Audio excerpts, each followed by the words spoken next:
eso quiero agradecerle por haberme invitado, muchas gracias. Bienvenido.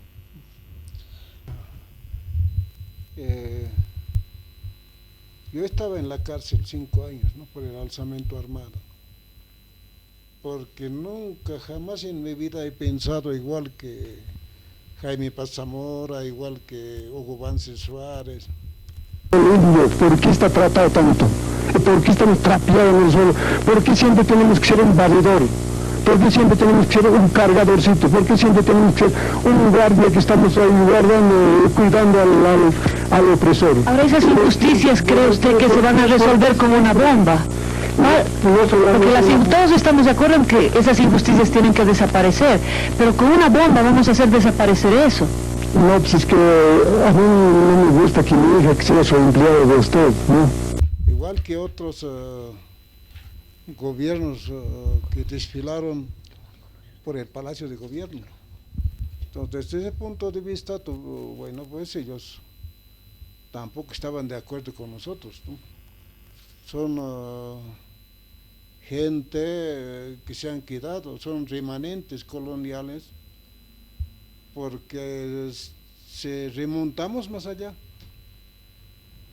desde la llegada de Pizarro y Almagro y Cura Valverde, entonces la historia es muy triste, ¿no? Y pasando por Bolívar y terminando el actual Evo Morales Ayma. Entonces, bueno, me han inspirado mi amigo Tabicho Quibanca Céspedes, ¿no? Me decía, mira, prácticamente la Confederación Sindical Única de Trabajadores Campesinos de Bolivia se ha colapsado, ¿no? Porque ya no hay dirigente, no hay nada, se está dividido, ¿no? Por una parte estaba Alejo Vélez, claro, controlado por los ONGs, ¿no? Y yo, por otro lado estaba el Evo Morales, pero también manejado por los ONGs, CIEP, CASEGES, UNITAS, bueno, podemos hablar varios ONGs, porque Evo Morales es el producto, no es la criatura de los ONGs, ¿no? Entonces, empecé a pensar, ¿no?, cómo podría llegar a la dirección sindical, ¿no? Primero tuve que conversar con los dirigentes, ¿no? Con Evo Morales, bueno, siempre ha sido un traidor él, ¿no? Y hablé con Alejo Vélez también. Bueno, no voy a hablar con él porque él ha respondido. Y finalmente con el CIMAR Victoria de Santa Cruz. Entonces, algo así llegué a la Confederación Única el año 1998. Y todo el año 99 hemos estado haciendo el trabajo de rearticular las fuerzas sindicales, que habíamos tenido sembrado la militancia del ejército guerrillero Tupac Katari, concretamente aquí en La Paz, después en el norte de Potosí, en Chuquisaca, algo en Santa Cruz también. Inclusive teníamos en Pando que hay gente que estaban trabajando para alzarse en arma contra el sistema imperante, ¿no? Entonces, todo año ya hemos organizado, preparamos 3 planes, ¿no? El plan de las hormigas coloradas, en Aymara le llamábamos plan Siquitite, ¿no? Después plan Pulga también, ¿no? Ahí estaba primero, hay uno de los temas muy importantes, o sea que uno de los proyectos muy importantes, y finalmente el plan Taraxia, a eso no hemos llegado. Entonces hubo el Congreso de la Central Obrera Boliviana del año 1999, que se llevó en la Ceja del Alto, ¿no?, en el multifuncional. Nosotros, antes de ingresar a ese Congreso de la Central Obrera Boliviana, discutimos, hacemos un juramento para no traicionarnos. Yo era ejecutivo y como ejecutivo tuve que llevar 3 puntos principales. Primero, el número 1, dirigir a la Central Obrera Boliviana, porque los indios, o mal llamado porque estaba Colón como indios, estábamos preparados para dirigir a la Central Obrera, ¿ya? no nos han aceptado. El segundo, que pedimos 200 delegados a la Central Obrera. Apenas teníamos 70, tampoco han aceptado. Tercero, teníamos que revisar la tesis de Polacayo, la tesis que tiene la Central Obrera, actualizar, ¿no? Renovar, no puede ser como una Biblia irrevisable, ¿no? Porque tenemos que actualizar a la altura, a la medida del actual, o sea que en este siglo XXI, ¿no? Ninguno no hemos ganado. Bueno, pues nosotros no podemos ser pongos políticos o serviles de ellos, sino que tenemos nuestra personalidad, ¿no? Entonces salimos, abandonamos, quemamos la Biblia en la puerta, protestamos, pero el sector del Evo Morales se queda ahí, se queda en la Central Obrera. Entonces ahí estaba su traición. Entonces desde ahí, bueno, pues esto también hay que contar a la opinión pública, ¿no? Ellos tenían 37 dirigentes, o sea que los del Evo Morales tenía 37, Alejo Vélez también 37, ¿no? Entonces ya cerca 70 ya teníamos. Nosotros, mira, estando en la Confederación Única de Trabajadores Campesinos de Bolivia, tuvimos que tumbar a 3 gobiernos. 2001 a dictador Gubán Cirilo Suárez, 2003 a Gonzalo Sáenz Lozada, 2005 al Carlos Mesa Quispe. ¿Sabes por qué? Porque teníamos planteamiento fuerte. Es que no hemos sido cualquier servil. Es que hemos estado tocando las manos a los transnacionales inútiles. Había 72 puntos que no querían puntuar, estaba insertado en ese librito, en ese libro. Entonces, bueno, hemos luchado, pero quizás no teníamos la mentalidad de llegar al poder, ser gobierno, pero sí, tenemos ese orgullo, ¿no?, de que hemos tumbado gobiernos, pero no estamos en el gobierno, ¿no? Bueno, poner de eso no vamos a llorar, ¿no?, sino que hay que seguir luchando, hay que seguir organizando a las bases comunales.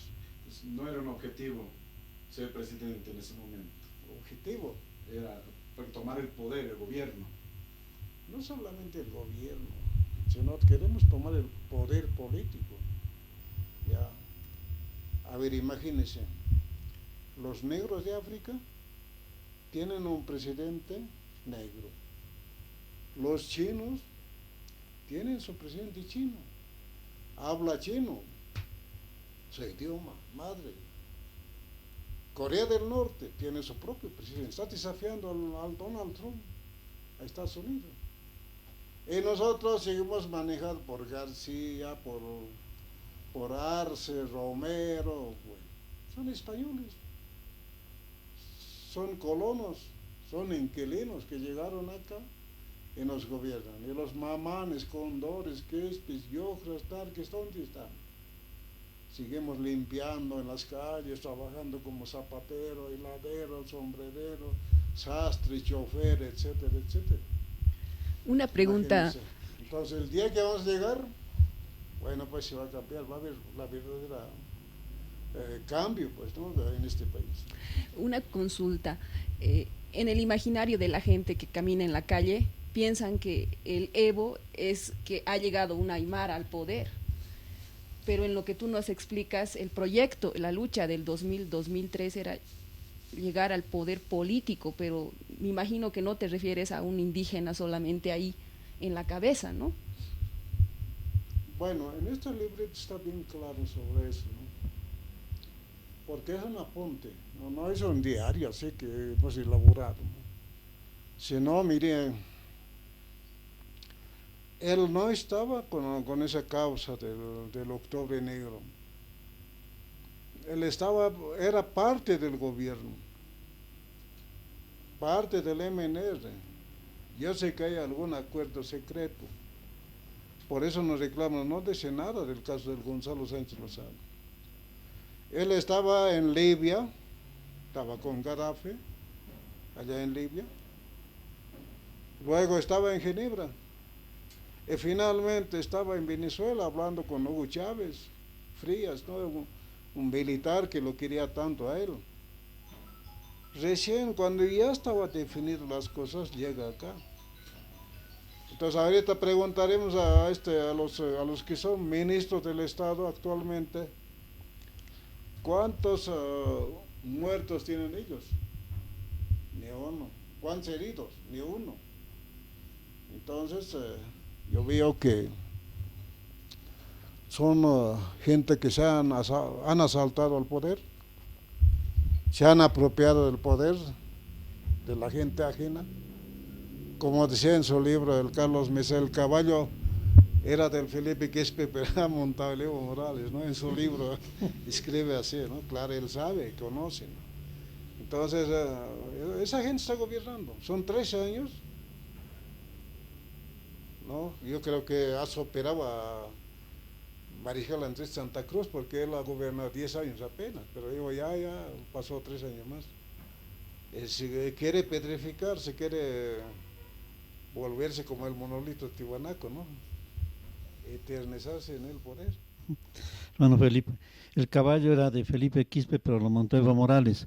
¿Por qué cree que ha sucedido eso?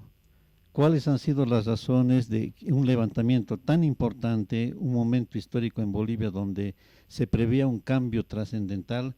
De alguna manera se recuperó por la historia tradicional y por la política tradicional.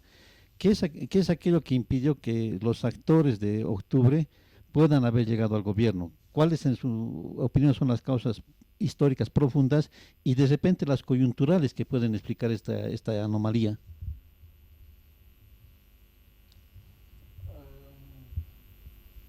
Bueno, mucha gente ha tenido esa esperanza que va a haber de verdad el cambio, ¿no? La gente que conoce a la izquierda tradicional han pensado que vamos a llegar a una sociedad socialista, ¿no?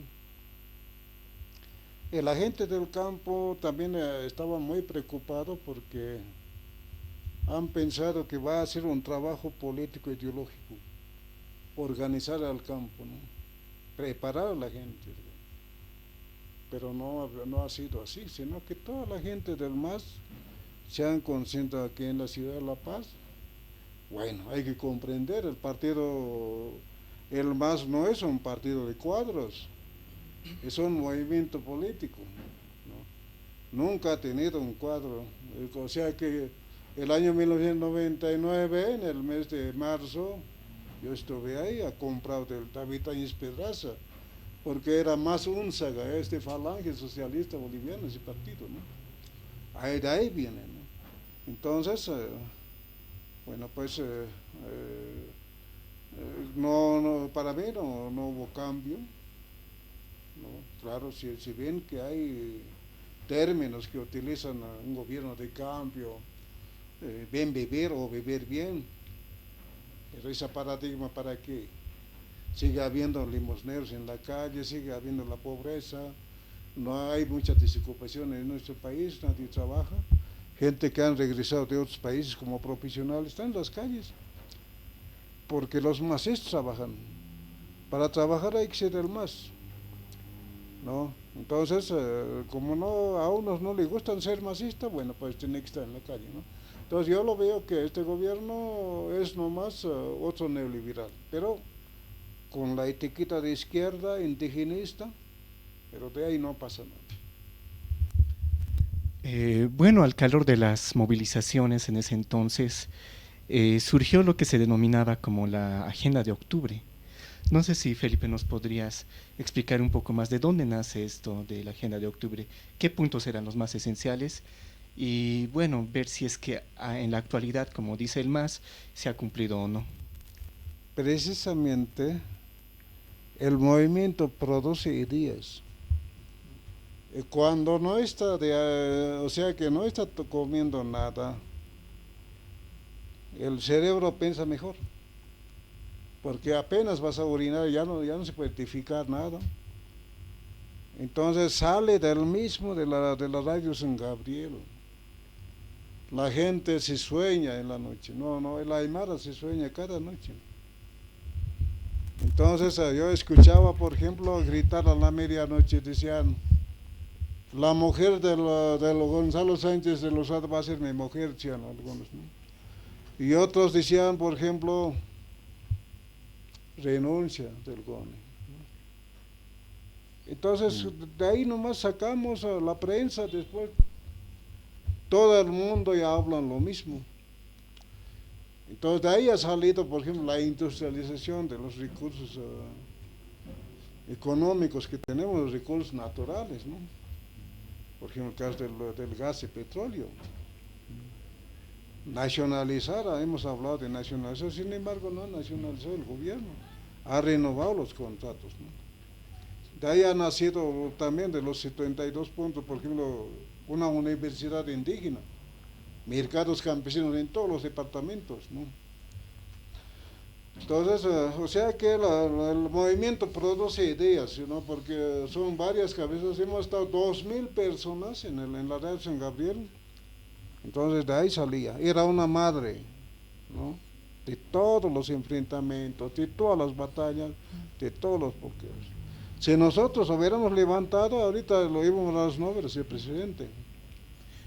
Porque había ofrecimiento, había el GONE quería sacar hasta su última ropa íntima, darle. Pero ¿quién va a perder el poder? Imagínense. El tipo tiene empresas acá, no es un pobrecito. ¿No? Entonces, eso es lo que ha pasado. De ahí ha producido esas cosas. Después ya lo pusieron como agenda de octubre. Hermano Felipe, veo un poco de coincidencias en una declaración que alguna vez, y no una, varias veces ha hecho García Linera, indicando que este país nunca más será gobernado por un cara. ¿Qué opinión tienes? Es que el cara es cara, pues, ¿no? Si usted lee los libros, si usted abre los ojos, leale la carta del Francisco de Chávez, dice, han preparado veneno los 3 curas, ¿no? Reinaldo Pedraza, Juan de Yepes, el cura Vicente de Valverde. Y usted lee su libro de Santa Cruz Pachacuti, o leí el mismo de la carta que ha mandado al rey, a Carlos V, al Francisco de Chávez. Ahí hablan de 10.000, 12.000 personas que lo han matado en 33 minutos en Cajamarca. Ese no es doloroso. Al Inca lo emboscan, lo secuestran, lo extorsionan, porque hace llenar en 2 galpones oro y plata, después se reparten los invasores. Y finalmente lo asesinan. No, en un secuestro no se puede asesinar. Entonces, ahora pues, vamos pasando así de lo que han llegado Pizarro, Almagro, la República, igual ha pasado. Con Vallivian, con Andrés Santa Cruz, inclusive esta calle que lleva del Autón Saavedra, su hermano Cuauhtémoc Saavedra, ¿qué decía pues, no? Hay que matarlo como un animal, dice, ¿no? Muchos, por ejemplo, Alcides Arguedas, usted haya leído el pueblo enfermo, ¿no? Un librito que hay, ¿no? A los perros la alcaldía lo mata, ¿no? Van repartiendo veneno. Igual hay que hacerlo con los indios, matarlo. En una parte dice, no, para hacerse servir hay que cargar de palos. Si salta sangre es mucho mejor, así te va a servir. Pero esas cosas ya están ocultas debajo de la universidad. Por ejemplo, hay un diario de Chapitón Ledo. Nadie conoce, está debajo ahí adentro. Yo he solicitado, quería publicar, no, dice nosotros vamos a publicar. Claro, un ignorante piensa que el blanco es bueno, el cara es bueno. No, para mí no es bueno. En mi carrera de historia, yo soy alumno con 55 años. Mis profesores jamás hablaban mal de sus antepasados.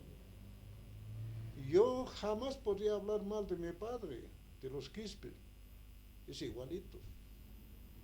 Siempre lo pintan bonito.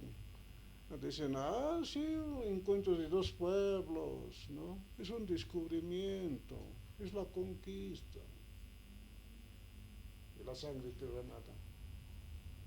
¿Dónde está?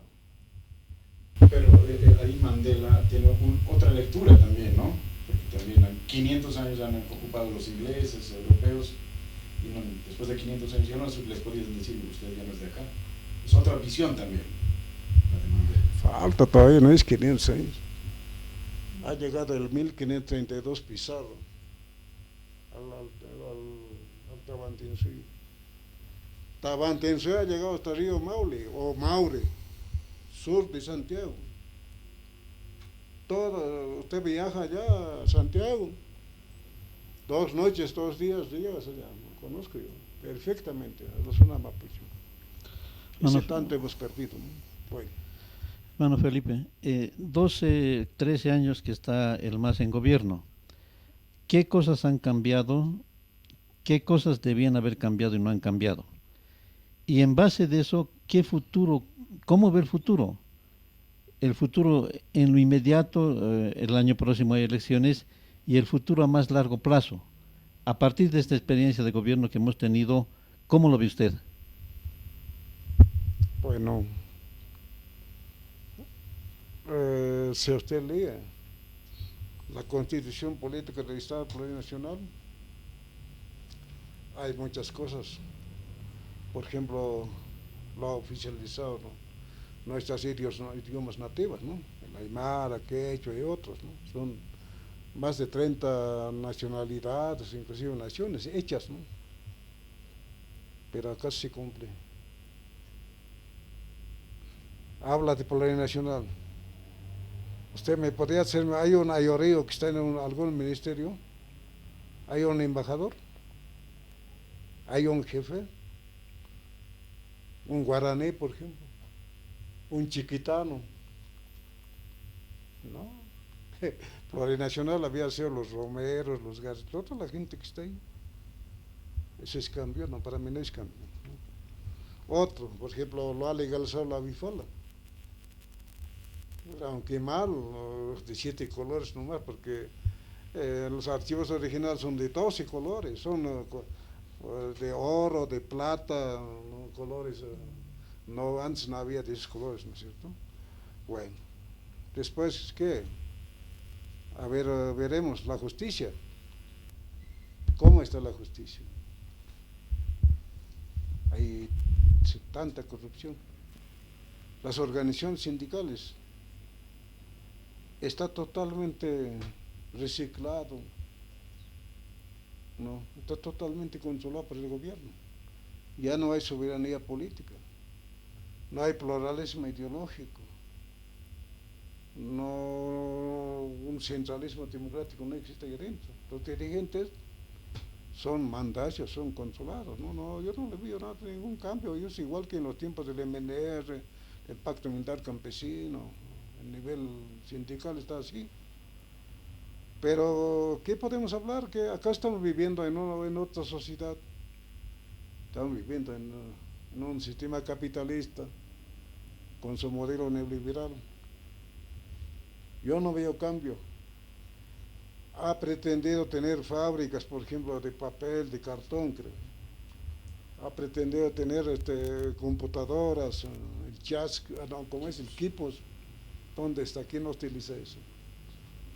No, han hablado de tener abono oria, no sé cómo se dice, pero eso casi nosotros no utilizamos porque hace mal a la tierra. No, ya ha hablado muchas cosas, pero en la práctica yo no le veo nada. O no soy ciego todavía, aunque puede ser sordo, ya no escucho bien, pero no hay nada. No puede ser hablar. Felizmente hemos cambiado todo. Claro, hay unos cuartitos ratoneros que le ha dado así un cuarto pequeño en el campo, pero eso ya no sirve, no puedes guardar tu producto agrícola, no, eso es simplemente para un estudiante que puede vivir ahí. No hay cambio. No, ¿para qué voy a hablar? Decías, es un gobierno neoliberal, podríamos añadir, es un Estado colonial, con adornos indígenas, con adornos plurinacionales, pero en el fondo sigue siendo el mismo Estado, Malcu. Es verdad, ¿no? Es un neoliberal de izquierda, un neoliberal del siglo XXI, ¿no? Yo sé que jamás en su vida haya leído El Capital del Marx Evo Morales, porque a él no le gustan los libros. Es como al Constantino Lima, lo botan los libros. No, yo lo amo los libros, amo, no, lo quiero, lo cuido. Yo sé que no sabe qué es la sociedad socialista, ¿no? Yo sé que no sabe según su capacidad, según su necesidad de la persona humana. Desde esa perspectiva yo lo veo que es otro neoliberal, ¿no? Yo no veo como un gobierno de izquierda. Se alzarán la mano, bueno, cualquiera puede alzar la mano, la derecha, puede ser la derecha, izquierda, eso no implica nada. Entonces, yo no veo. No puede ser, oh, qué lindo, qué hermoso, no estoy de acuerdo. Ni el cementerio va a estar de acuerdo con este gobierno. Una última pregunta de esta parte, de esta fase. Parece que el gobierno se ha apropiado de la lucha del Octubre Negro, se ha apropiado y lo ha utilizado para también mantenerse en el poder, como bien ha señalado, ¿no? También ha utilizado los símbolos, la huipala, ha utilizado los idiomas, las 36 nacionalidades. Y yo quiero preguntarte, ¿este Estado actual, gobierno neoliberal, será que está oprimiendo a la aymara de la misma forma que antes o será que ahora estamos en otro contexto? ¿Cómo podemos mirar claro los aymaras en este contexto de tanto utilización de símbolos, de reconocimientos, cuando por debajo nos siguen sometiendo? La lucha ajena sí se ha apropiado. De eso está a la vista, todo el mundo sabe. No, es que no le corresponde a ellos, ¿no? Porque Evo Morales apenas controlaba un sectorcito nomás, ¿no? Una federación especial. Ni siquiera ha llegado a la confederación única, ni siquiera a la federación departamental. Entonces, se apropió, ¿no? La lucha ajena, la lucha de los trabajadores. Pero también tenemos que ver, no es un gobierno de los trabajadores, no es un gobierno de los obreros tampoco. ¿Sabes por qué? La represión de Tifnes, ¿a qué se debe eso? Igual que los neoliberales lo reprimen. Allá en Pan Duro con los cooperativistas mineras, lo sacrifican a un viceministro, al Rodolfo Illanes Alvarado. Y también lo matan a los mineros. El caso de Achacachi, tenemos 23 achacacheños adentro en la cárcel. Y fuera de eso todos los dirigentes están en afuera, se han escapado, se han asilado en Perú, están en Ecuador, en otros lugares. Ahora el caso de la OPEA del Alto, ¿no? La Unidad del Alto, ¿cómo lo responde? Dice, no, las enseñanzas, los aprendizajes es muy bajo. Dice, ¿acaso el Evo Morales conoce la universidad? Él no conoce, siempre ha crecido en las calles, jugando fútbol en la cancha, ¿no? Jamás ha labrado la tierra, no es un labrador de tierra. Ahora el caso de Yungas, uno Franklin Gutiérrez que está en la cárcel. ¿Y dónde está cómo se llama, esa libertad de expresiones? ¿No?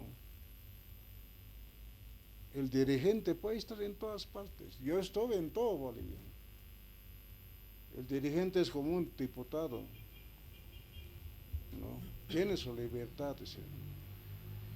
Entonces yo lo veo que este gobierno es fotocopia de los neoliberales. Represor, mentiroso. Ahí está en la Constitución. El amaso, amayo yamaquilla. Han lon tatam, tan harim, han hairam, tan karim. Acaso con vida. Entonces se tiene que hablar aymar. Claro, todo el mundo dice que es aymar el Evo Morales, pero no habla. Ni un idioma. Los ministros, los embajadores no hablan. Pero sin embargo en la Constitución dice por lo menos tiene que hablar un idioma, ¿no? Pero ¿acaso cumplen? No cumplen. Entonces, bueno, es nomás un gobierno enemigo del pueblo y así va a acabar. Porque el poder es efímero, pasajero. No es para toda la vida. Bueno, desde octubre de 2003 hasta ahora han pasado prácticamente ya 15 años, ¿no? Y varias personas o varios hijos de alteños, varios hijos de aymaras, varios hijos de bolivianos en ese entonces tenían 3, 4, 5 años y que ahora han crecido viendo prácticamente a un presidente desde su infancia hasta su juventud. Y el Estado plurinacional, el MAS, el gobierno, empieza a inculcar y a crear ciertos mitos respecto a octubre. Uno de esos mitos que lo he visto es que el Chapare tuvo fue la cuna de octubre, ¿no? De toda la revolución de octubre, y que Evo Morales también ha sido partícipe en ese sentido. O sea, van creando y van haciendo un discurso en ese sentido. ¿Qué le diría Felipe a las nuevas generaciones, a estos jóvenes que están en este momento cursando la universidad, jóvenes profesionales y jóvenes que van a votar? ¿Qué le diría en relación a lo ocurrido en octubre y en relación a lo que se ve actualmente con el Estado plurinacional? Bueno, ocasionalmente yo me encontré con un joven en la puerta de la radio Fides, ¿no?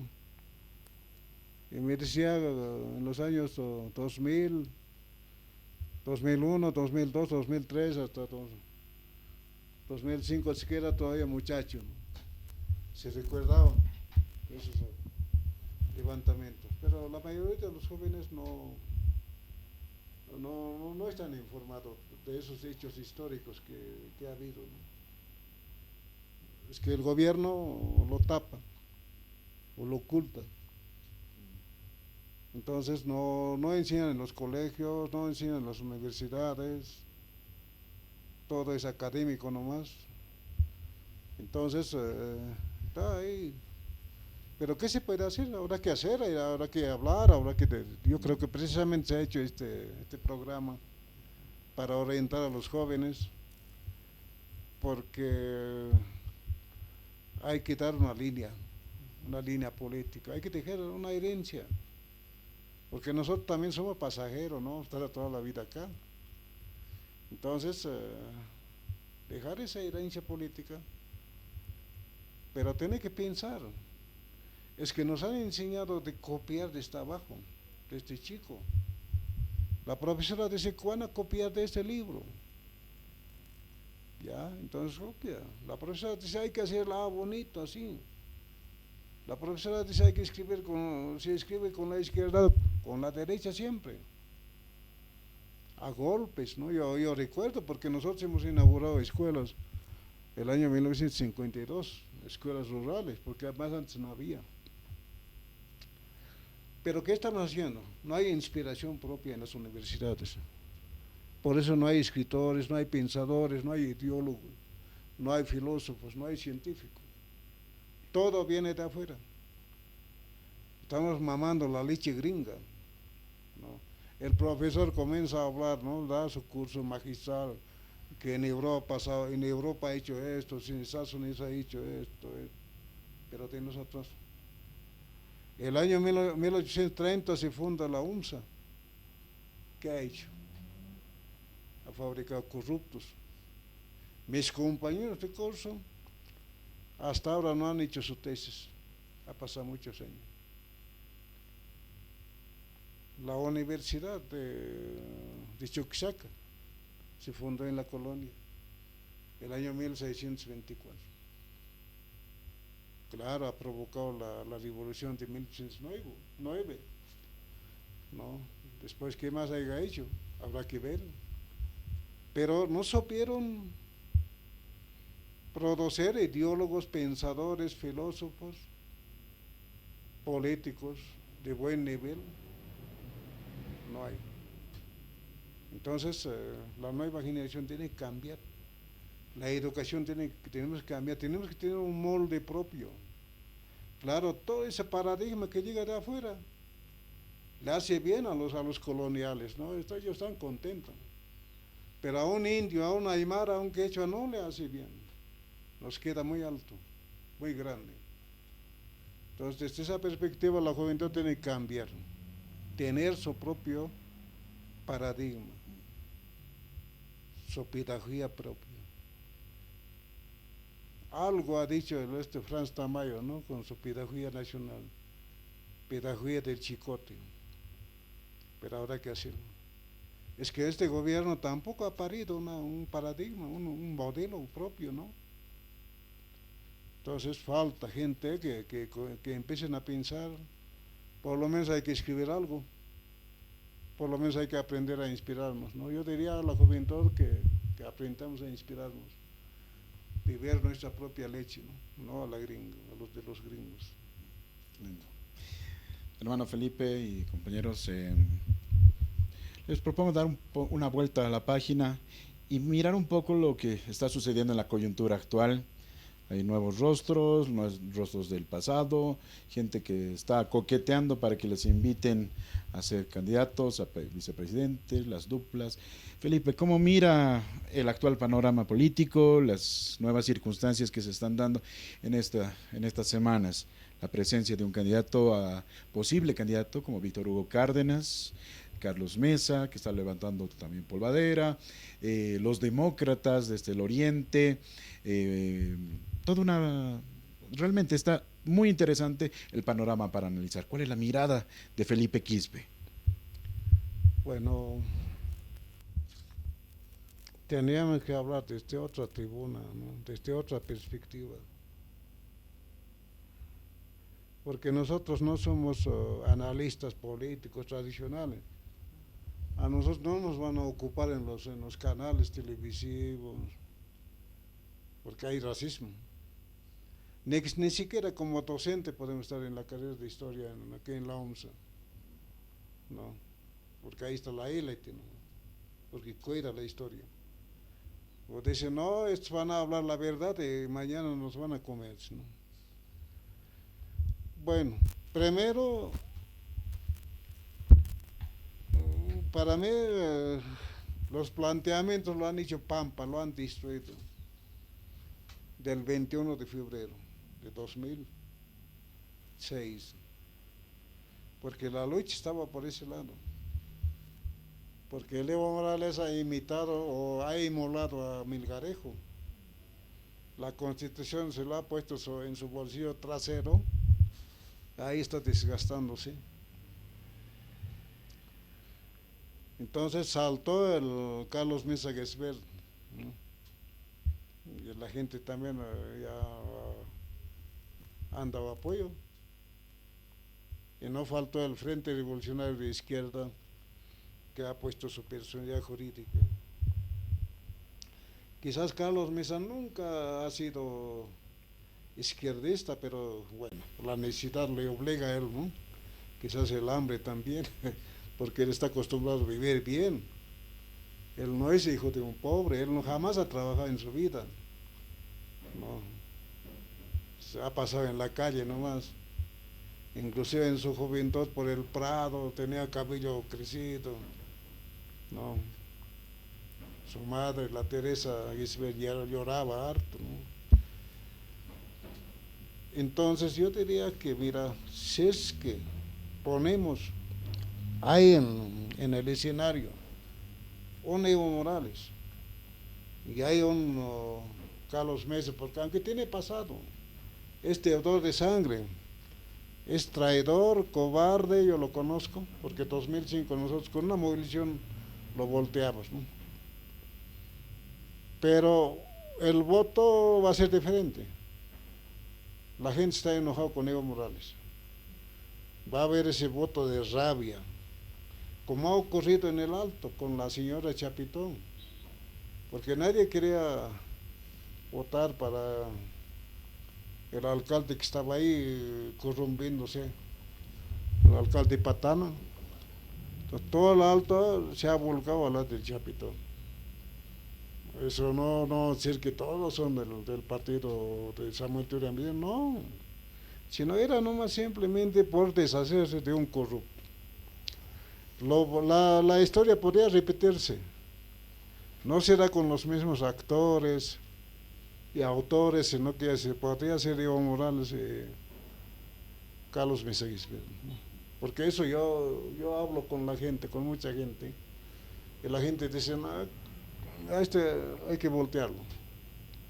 No importa, porque eso va a ser más sencillo voltearlo, porque Carlos Mesa no tiene cuadro político, no va a poder controlar la central obrera, no va a poder controlar la Confederación Sindical Única, a las Bartolinas, a los interculturales, a otras organizaciones. Entonces, bueno, sería un gobierno de transición también. Pero si es que salta acá Víctor Hugo Cárdenas no pasa nada, ¿no? Porque él ya no tiene pisada en el campo, él ha perdido todo con aliarse con Gonzalo Sáenz Lozada. Claro, es más mimado aquí en la ciudad, en algunos lugares, los neoliberales lo quieren a él, lo adoran, pero yo creo que la gente no, todavía no, a él lo conocen. Lo conocen porque también cuando era vicepresidente, las empresas estatales tuvo que venderlo, ¿no? Entonces, eso está en la mentalidad de la gente. Y cómo se portaba frente a un Gonzalo Sáenz Lozada, todo eso. Yo no le vio esa candidatura bien, ¿no? O sea que no lo vio bien. Yo creo que le va a ir mal a Víctor Hugo Cárdenas. Pero a este lado está muy interesante. Pero si es que se dividen todos los candidatos, los partidos, ahí sí vamos a perder. Porque fácil va a ser, ¿no? Así va a ser los votos. A mí me consta, porque he participado en las anteriores elecciones, el MAS estaba abajo, los otros estaban ganando, el MPS y otros partidos, otras organizaciones. Entonces lo regala a uno 30, 50 votos, lo regala a otro partido 20, va regalando, va bajando y el último el más gana, ¿no? Pero no en el campo, no en los colegios, sino aquí en el Tribunal Supremo Electoral Departamental, aquí abajo. Ahí lo hacen eso, ahí lo manipulan. Y eso puede pasar. Pero si es que va a ser dos candidatos nomás, ahí se va a ganar 80%. No va a poder hacer nada porque va a estar muy arriba. Ya a quién lo va a regalar los votos, no hay a quién. Tampoco puede aumentarse. O sea, en ese sentido podría interpretar yo, no soy tan analista, pero así en grandes rasgos. Bueno. Sí, es posible que se dé, como indica don Felipe, un voto tipo el Alto, donde la gente por cansancio y molestia con la administración de Patana votó por Chapetón, por una candidata que era de UN.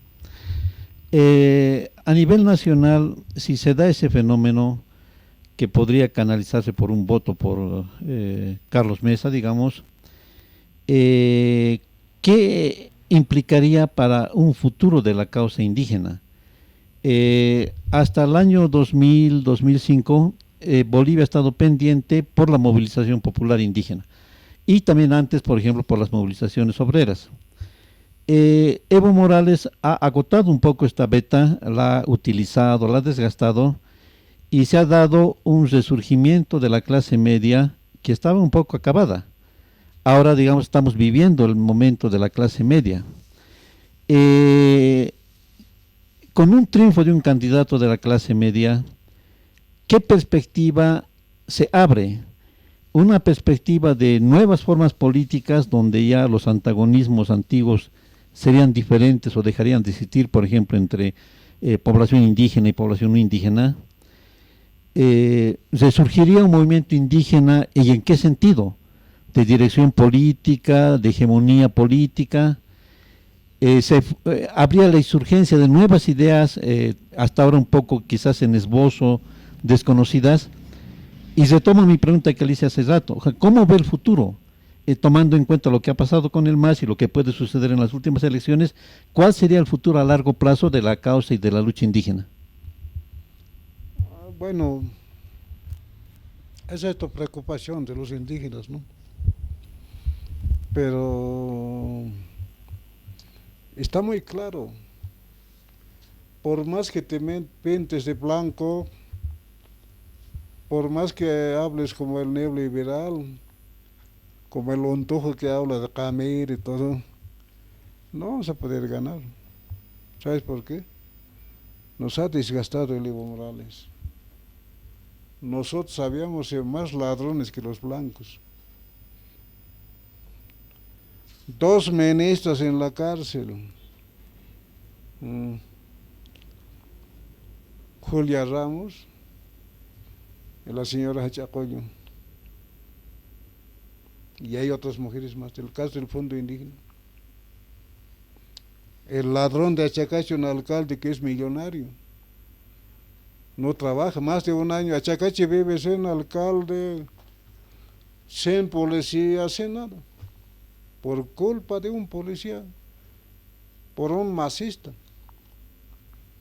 Esto va a ser un proceso. Quizás el pueblo no tiene memoria, queda un tiempo, quizás podemos estar, pero habrá que saber trabajar. Aunque vamos a ser que somos mayoría, pero no. Por eso están saltando, pues, están viendo, están limpiando todas las manchas que tiene Carlos Mesa Gesberto.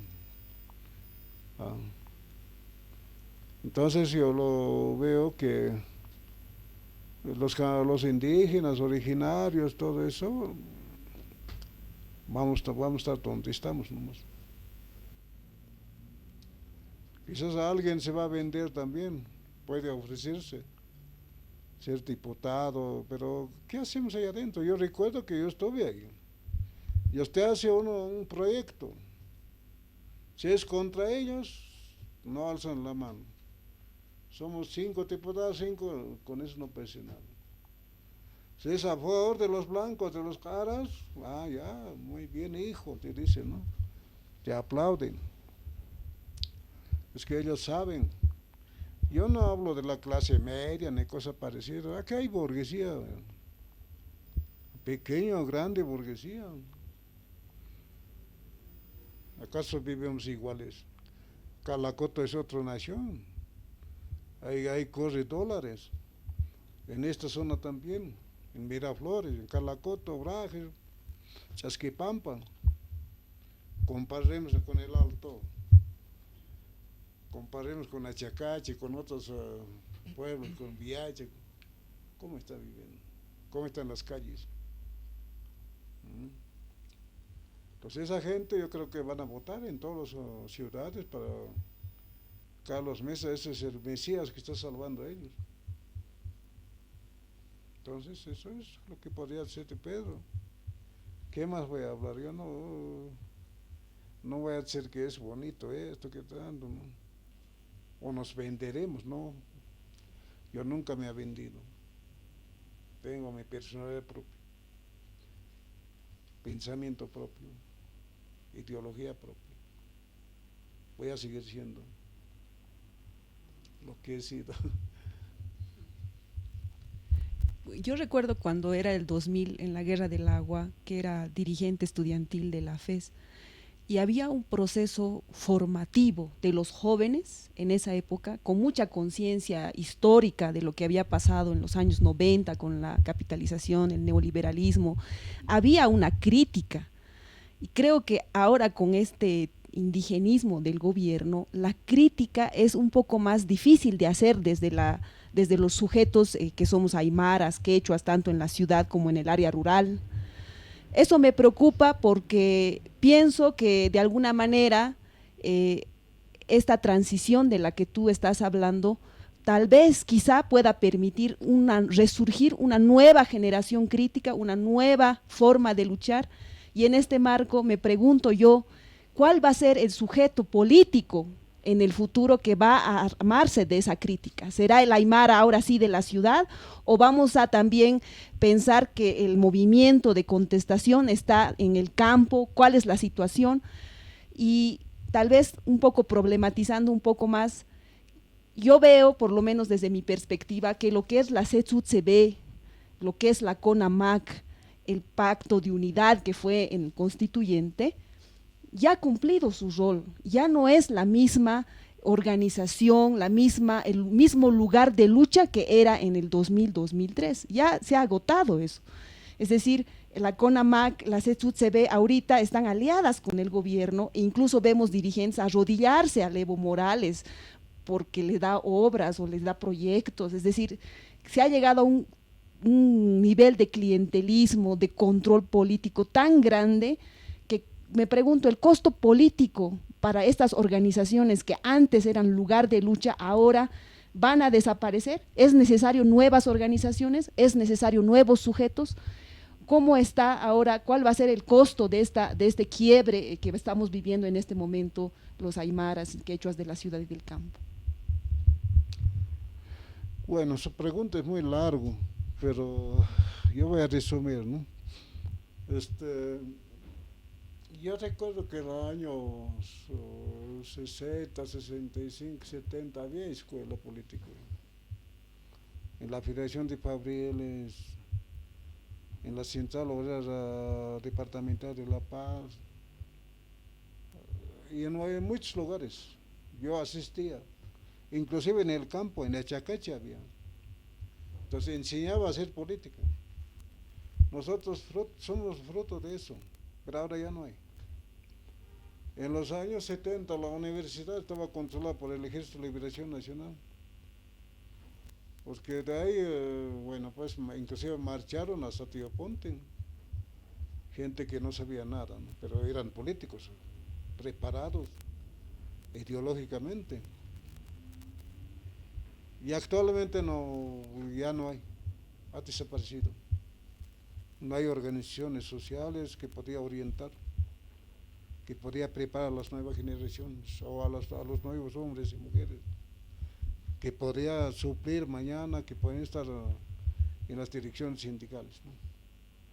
Ahora, las direcciones sindicales como tal cual no se va a perder, la sigla no muere, sino los dirigentes se van a ir. Los dirigentes ya no van a estar ahí. Ya en la Central Obrera un tal Guarache ya no va a estar ahí. Habrá otra gente. En la Confederación Única hay un tal Jacinto Herrera, tampoco va a estar ahí. En Conamac hay un tal Mamane, creo, bien masista, se pone su pocho, sombrero y habla de chicote, en fin de cosas. Pero eso nomás habla como un loro, nada. Ellos se irán a su casa o se pasaron a otro partido, porque la gente es pasa en este mundo, son tránsfugas, ¿no? Entonces las organizaciones se quedan, pero para eso es necesario que haya otros elementos humanos, ¿no? Que haya jóvenes preparados que podrían dirigir esas organizaciones. Pero ahora como partido tampoco funciona, no es fácil tener un partido político o un movimiento político. Antes el Estado ponía dinero para hacer política, ponía 40, 50 mil dólares, bueno, con eso puedes armar un partido.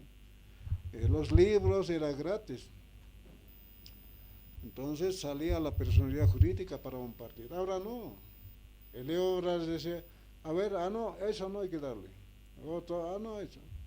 A ver, eso te da un Santa Clara, no hay que darle nomás, porque a eso se puede atacar fácil, ¿no? Pero si es aymara, quechua o si es un indio, no. Por eso nadie tiene personalidad jurídica, ¿no? Entonces hay una discriminación bastante, yo lo veo, y por eso es que no están naciendo políticos, no hay nueva generación. Estamos trabajando con la misma herramienta de antes, ¿no? Con la misma maquinaria, comprenderá pues, ¿no? de la situación de Felipe Quispe Huanca. Muchas gracias. Ha sido un honor y un placer tener a un luchador emblemático que va a pasar a la historia de una manera mucho más impactante que lo que les recuerdan actualmente los medios, muy condicionados por el acontecer político. Esperamos haber satisfecho la necesidad de información de quienes nos siguen y mis agradecimientos a Felipe Quispe Huanca.